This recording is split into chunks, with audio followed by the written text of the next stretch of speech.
Well, everyone really is trying to work out exactly what appears to be happening, and I think you can look at it two ways. On the one hand, one can see this as that power struggle, that proxy war that Lawrence is referring to there, where these pro-Russian forces or political factions making their presence felt outside the parliament today and outside the Council of Ministers building here, with waving the Russian flags, shouting Russian slogans, and on the inside, those armed men, not quite clear still exactly who they are, what they wanted, but basically this idea that there's a potential for a breakaway Crimea and all the fears that that entails. On the other, this could be an internal matter, an internal power play going on.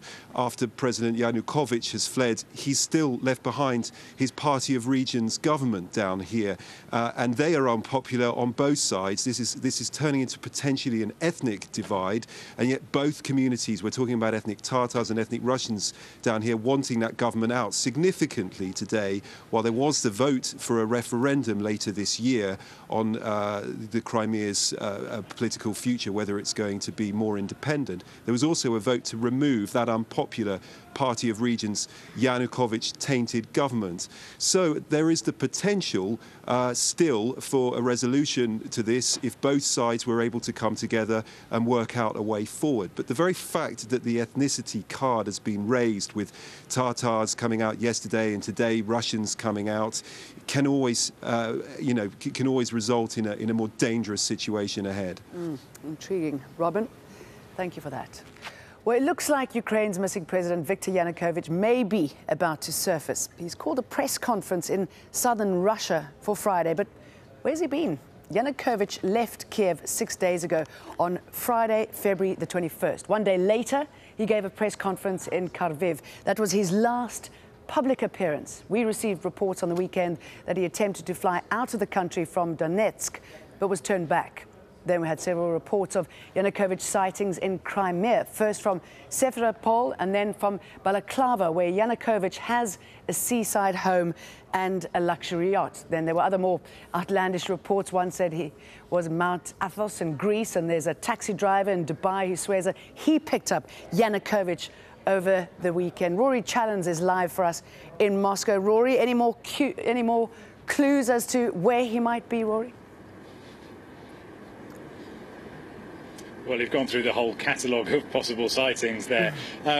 Still, there's no real clear idea about where exactly Viktor Yanukovych is. There was a report in a Russian newspaper, a fairly credible Russian newspaper, yesterday, which said that he had been staying in that hotel there, Hotel Ukraina, in Moscow earlier on in the week. It was all kept fairly hush-hush, but high-level security around the hotel while he was supposed to be staying there. The management of the hotel denied it afterwards and said no, Viktor Yanukovych hasn't been there for ages. He was then supposed to have moved on to a luxury village on the outskirts of Moscow, but again there's no clear sighting of him there. What we do know is that he has called a press conference. It was announced on Russian state media about 2 hours ago that he was going to be holding a press conference. It will be tomorrow, Friday. It will be 1300 GMT, and it will be in the Russian city, the southern Russian city of Rostov-on-Don.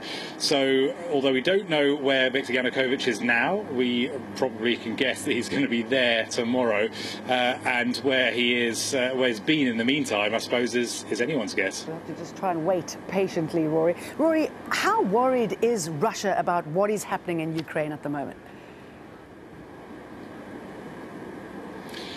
Well, it's dominating all the TV stations, it's dominating the newspapers as well. If you speak to people on the streets, you do get a wide variety of sentiment expressed about what's going on in Ukraine, as you would expect for a country of this diversity and this size.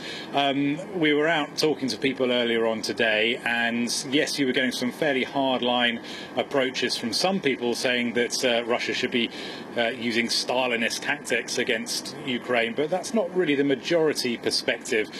What most people express when you ask them is the feeling that Ukrainians are brothers to them, that these are two countries that have long connections to each other, going back centuries, and that there is deep concern about what's going on there. There's also deep concern expressed for the fate of ethnic Russians in Crimea.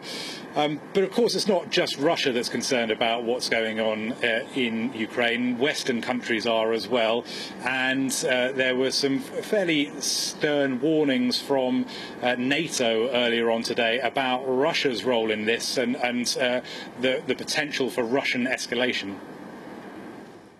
I urge Russia not to take any action that could escalate tension or create misunderstanding.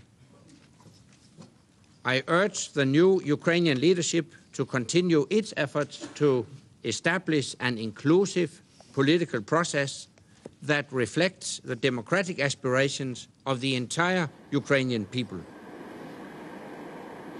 Now, what Rasmussen was referring to there really was the military drills that Russia is undertaking at the moment, which are seen by many countries, including Ukraine, as saber-rattling and a rather dark message of military intent. But Russia is putting out lots of different messages at the moment.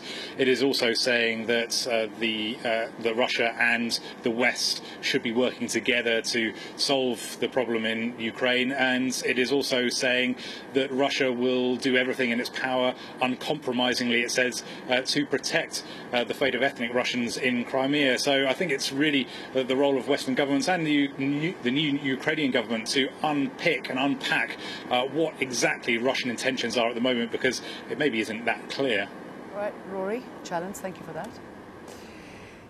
In Kiev itself, Ukraine's new leadership is taking shape. Parliament has agreed on an interim government with the former economy chief Yasny Yatsenyuk appointed prime minister. Later, we'll be looking at the challenges ahead, not least a looming economic crisis. Norway has released video of an international operation to remove chemical arms from